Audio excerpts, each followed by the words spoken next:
Hello and welcome to the Thriller Zone. I'm your host, David Temple. And on today's 194th episode of the Thriller Zone, as we roll right through summertime, I present Henry Wise. Now, Henry has a debut thriller called Holy City. And as you're going to find out real quick, it's a good one. So kick back, relax, and put your hands together for our new friend, Henry Wise, here on the Thriller Zone. The Scott Blackburn interview from a couple years ago. Way back, yeah. You said that you had Lynchburg ties. Oh, here we go, folks. We're recording now. Yeah. Here we go. Talk to me, Henry. I just remember you saying that you had spent part of your childhood in Lynchburg, which is just crazy to me. Well, where do you live? I live in Lexington, Virginia right now. I saw parts of Roanoke in your conversation. Was that a book tour, or do you have family there? I actually do have family there. My wife's family is. How funny is it, and why is it so unique about the Lynchburg thing? You mean just because what are the chances of a big movie star like me coming from Lynchburg? Yeah, I mean, well, I'm insane. It's one thing if somebody says, you know, they've got connections to D.C. or Richmond. Right. Lynchburg's a small world. Oh, you think? I just don't hear a lot of people claiming that they've lived there. Well, I could dig down a few reasons why you wouldn't want to claim that you live there, but this show is about you, Henry Wise, not about me, so I'm going to shut my pie hole about that, except to say this. There is a book called Holy City, and I say, Holy City, this is good, which we're going to drill down to. Go ahead and take the round of applause. There should be golf claps around. Well, thank you. I got so many things to say. I mean, it's such a handsome debut, but I would like to get to know you first. We now know we share Southern roots, which is very evident in Holy City, which we'll drill down on in a second. But let's see. I was born in Carolina, raised in Virginia. You were born and raised in Virginia, right? Correct. And you did you did some time at VMI. I say that's that. Right. I say that jokingly, but Virginia Military Institute will straighten a crooked man, shall we say? That's right. Yeah, it's a tough place. But you got good things out of it. I'm going to. What's the best thing you walked away with? I think stubbornness, perseverance. I mean, that's where I became a serious writer. It wasn't the best place to develop a writing routine, but it taught me to be resilient under stress. Resilient under stress, determined, tenacious, all the things that you need as a writer, right? Absolutely necessary. Yeah. And let's see, what do you got? You got an MFA from U of Mississippi. So why'd you pick that school? I'm curious. Well, actually, the only two undergraduate schools that I would have chosen were VMI and Ole Miss. Oh. So I've always been an Ole Miss fan. It didn't hurt that was one of the few MFA programs that offers full funding.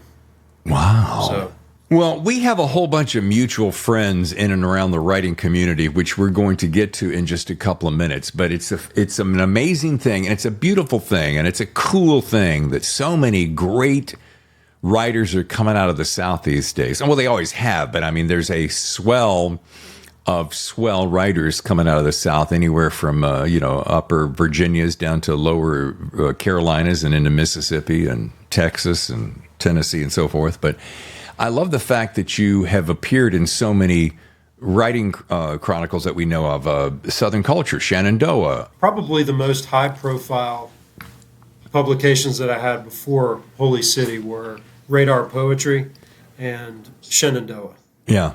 A lot of guys and gals, when they decide on that book that's going to be their debut, they will have spent an inordinate amount of time on it. What made you decide that this was that story? I'm sure you have a book, a ream full of stories that you're like, man, it could be this, it could be that. So I'm just curious, what made you shoot out of the gate with this one? I wrote a novel before this I lived in Taiwan for 4 years. And I actually got serious about surfing there. I lived on the remote East Coast, which is kind of like the American West. You know, it's very Aboriginal, very indigenous. And there weren't a lot of people to surf with. And there was this, this kind of rugged rugged terrain and, a lot of reefs and stuff like that. Anyway, I became obsessed with surfing, and I wrote about that. And I wrote a complete novel, which I still believe in, but it never found a home. And somebody gave me the advice, a woman named Kathy Belden, who at the time was executive editor, I think, at Bloomsbury. Mm-hmm. She was actually Jessamine Ward's editor. And she said, I had the opportunity to meet her, and she said, I think you need to write about home. And that's all she said, really. And I took that to heart because the first one, I tried to find an agent for something like 6 or 7 years, and I couldn't find one. And this book, Holy City, was a rebound in a way. It became more than that. But at first I said, well, damn it, I'm going to write crime fiction so I can sell a book here. A lot of times it comes down to what will sell, right? Crime helps a plot. It gives you a plot to work with. Very quickly, this book became more than just a crime novel, which I think a lot of people are saying about it, and I'm glad they're saying that. But I've always been interested in crime fiction, so it wasn't too much of a stretch, but I just never thought I'd write it. I enjoyed it, and I'm gonna save a couple of my comments after the break because it showed up someplace recently that I want to share with the folks. So let's do this. Let's take a real quick break, and then we're going to be back with Henry Wise right after this here on the Thriller Zone. Don't move. Welcome back. David Temple here with Henry Wise, a debut thriller writer. Holy City is the book, and holy bananas, it is a good one. Henry, thank you for hanging out with us. Thanks, David. Really glad to be here. So I don't know if you knew this or not. I don't know if you caught the show, but just a couple of weeks ago, as we did our top 20 summer reads, you came in at number 18. Wow. And here's why. I enjoyed your book on so many levels. Sure, there is that familiar twang of the South. I said this in the show. The ever-present thickness of atmosphere and those crusty characters that we all love to hate. But most of all, and in some odd, comfortable fashion, it reminds me, as we kind of started the show, of home with that sticky humidity, acres of tobacco as far as the eye could see, and that easy comfort of neighbors. Now, that is kind of my review. It sounds all warm and fuzzy, even while you got murder and mayhem going on. But what I wanted to take away was that when a writer can capture that sense of home and atmosphere and make me sit there and flash back to childhood, even amongst the darkness, it's a good thing. Thank you. Yeah, it's the bringing out the texture of the region was very important to me. Not a lot of people know about Southside Virginia. Mm-hmm. There, as we were talking before about Lynchburg, even Lynchburg, the city of Lynchburg, not many people really know it. Not many people visit there unless they've got some sort of ties to it. And that whole region to the south of Lynchburg is sort of a blip on a lot of people's radar, People think about D.C., people think about Richmond, Eastern Virginia, but there's that whole area from, Emporia, basically, to Roanoke and south of Lynchburg that not a lot of people visit, not a lot of people know about. And if I may jump on top of that, I mean, our family moved to Lynchburg. I was 6 years old, so I went from a little town called Tobaccoville, North Carolina, which is where I was born. You think Lynchburg is small. I think there was a stop sign in Tobaccoville. 3 guesses as to what they were famous for. But Lynchburg, yeah, between Lynchburg, Roanoke, Danville, the whole Shenandoah Valley. I grew up staring at the Blue Ridge Mountains my whole life. But that area, it's kind of nowhere, which is, it's so funny you should say that because I don't get into a whole lot of conversations with people about Lynchburg. And then, of course, it's home to some real historically significant televangelists, and we'll just leave it at that. Liberty has just exploded. I mean, it's unbelievable. Dude, I went to that school when it was a mud field, and we went to classes in a trailer. I kid you not. Trailers in the middle of a field. I ruined more dress shoes growing up. And I haven't even been there in 30 years. So I haven't even seen it. But my brother lives nearby and he says, it's its own city. It is. When I was at VMI, which was 20 years ago, they had an ice hockey rink, Liberty. And so who knows what they've got now. I think it's just spread out. Yeah. Well, enough about memory lane. I want to talk about you, Henry, in this book. I want to ask the very first thing I asked about, why this one and how'd you decide on this breakout novel? I want to know how the experience has been, because in just 2 seconds, I'm going to share a couple of quotes from some people some of whom have been on the show and that our listeners know about. But I mean, tell me what this experience has been like. What was the date that it dropped? It dropped June 4th. The experience, I mean, it's been surreal. The publication has been surreal because, I'm just trying to work on the next project. The whole experience of getting this book picked up has been completely a surprise. I did not think that this would ever be published. I was certain that it would never be published, which I think was actually a good thing because I took some risks. I believed in the book and I wanted to make it interesting for myself. I was also kind of like, well, I'm all too familiar with rejection. This is not going to sell. All right, couple things. I have to jump in here. A couple things. Everybody feels that. So welcome to the club. The fact that you thought, there's no way this thing is going to sell. And then it debuts, and then as the accolades will share, people are raving about it. So I love the fact that you said this.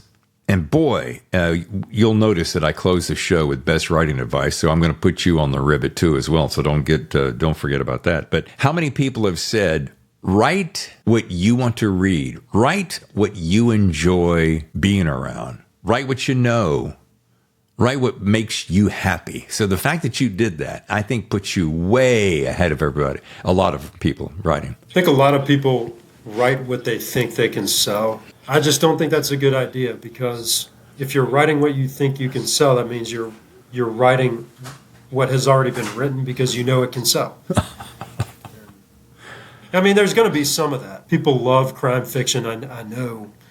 I knew that going into it, but the crime in the book is just one part of is one thin layer, really. While you're saying that, go ahead and tell my audience what this book is about, so that I don't do any spoiling on it. Yeah, this book is about Will Seams, who is a relatively new, I would call him a rookie deputy sheriff. Yeah, he's returned from 10 years away in Richmond, Virginia. He's returned to his childhood home, the home of his people in rural Southside Virginia. And he moved away to Richmond initially after the tragic death of his mother.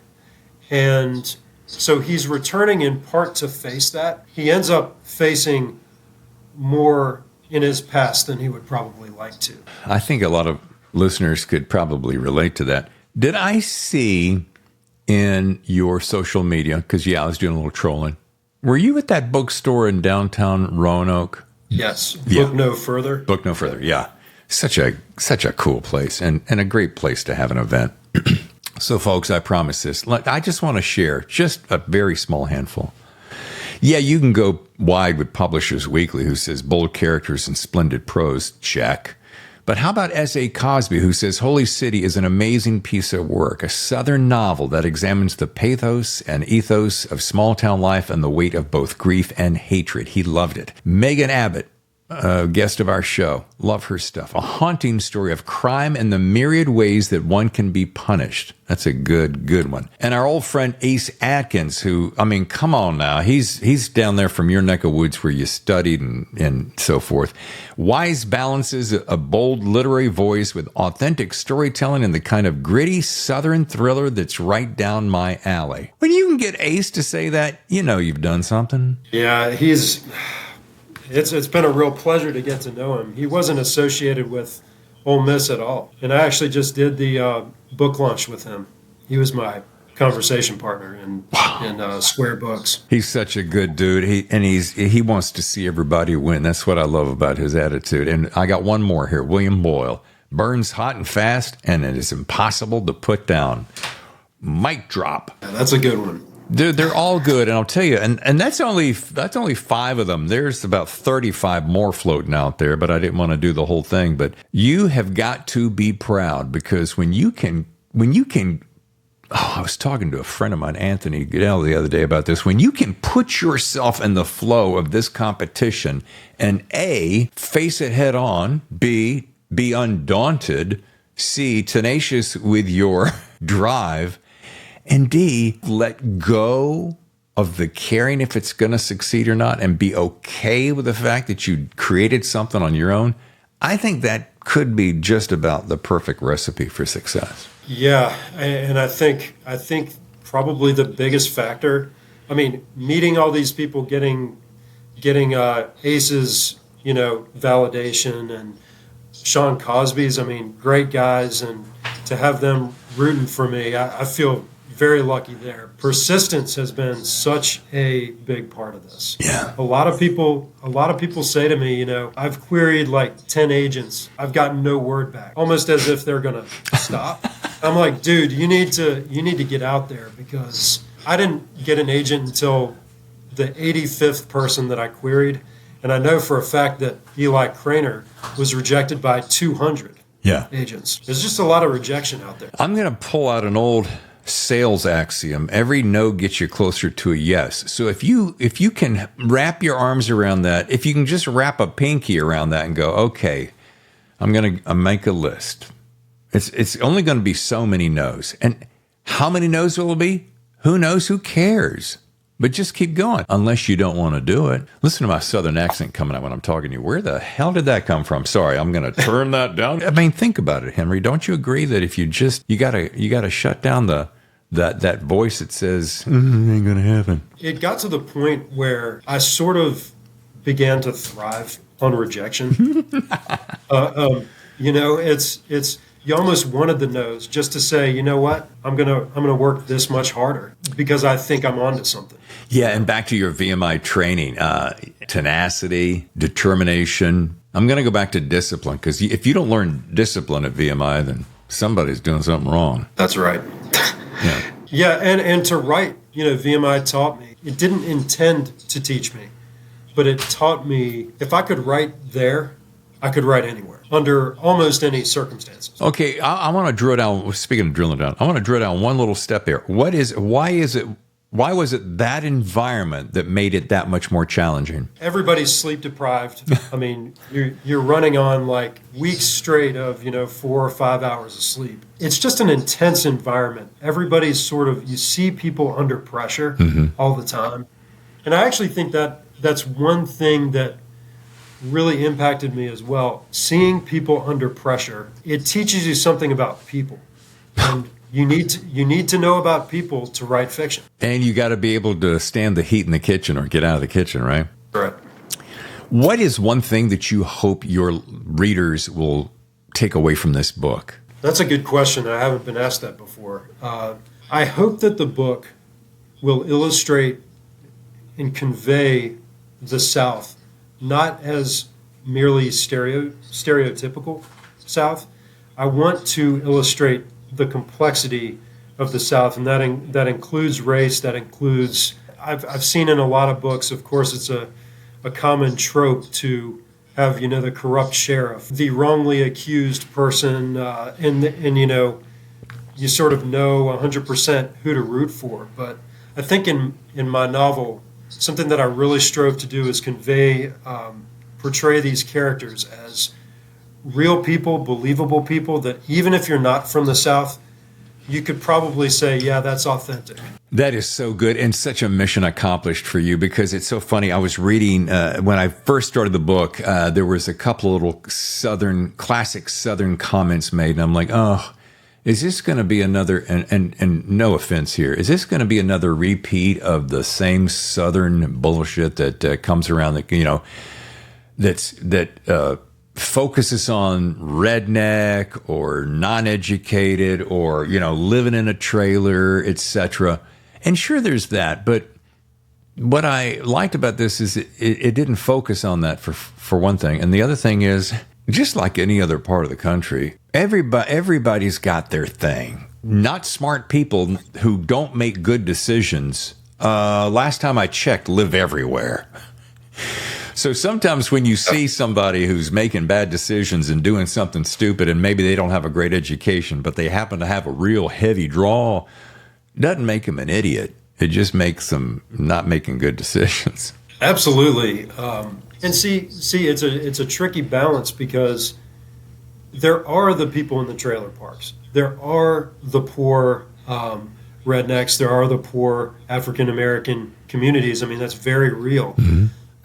But that I think sometimes people use that as a crutch. There you go. Just kind of say, like, all right, I'm writing about a trailer park. Well, what's also interesting in the protagonist, Will Seams, is, he's from a good family. It's sort of a family that's in shambles at this point, dealing with grief. He's sort of got every reason to stay away from that stuff, and yet he's sort of taking it upon himself to engage in all walks of life in the book. Yeah, and again, I'm going to say the same phrase, mission accomplished. You did some really nice things. I do want to close, as I always do, with best writing advice. And I know it's your debut thriller. I mean, come on, it's just number 1, but I know for a fact that you're working on number 2. And if I bet you dollars to donuts that you got an idea for number 3 tucked way back here that is already in process. What kind of writing advice has served you well so far? Very easy for me. I met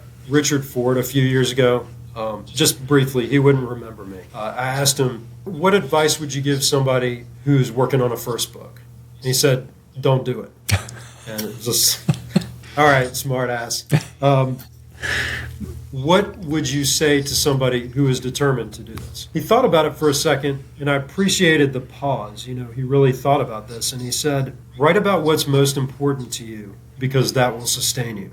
The writing process is very difficult. I don't know a person who thinks it's easy. You can't count on being inspired every day. Mm-mm. You have to work for inspiration.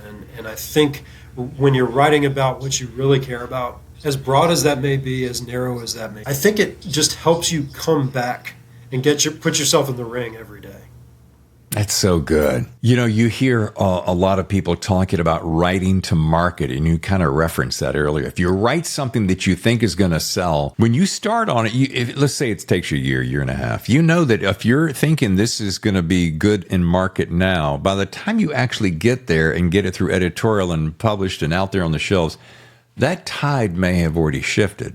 Yeah, and I remember when I was querying agents, I actually started looking into agents and what they were saying, any advice that they might be giving. And Kirby Kim, who represents James A. McLaughlin, author of Bearskin, he was one of the people who was interested in my book but ultimately didn't take it.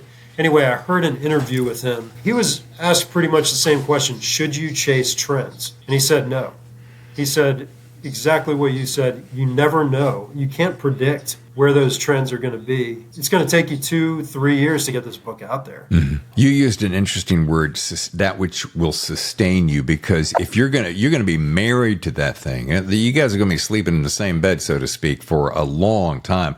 And man, if you're not enjoying it. Yeah, it's very, very important, I think, to give yourself that little edge. I mean, you're wasting your time. Yeah. If you're not following what you really want to write. It takes too long to write a book.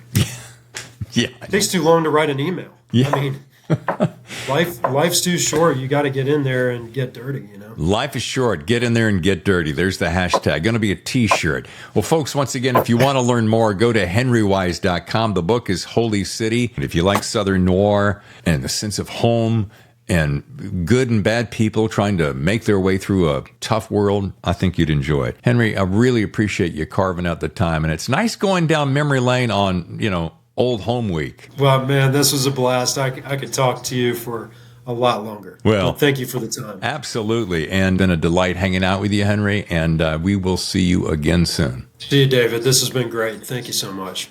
Your front row seat to the best thrillers. The Thriller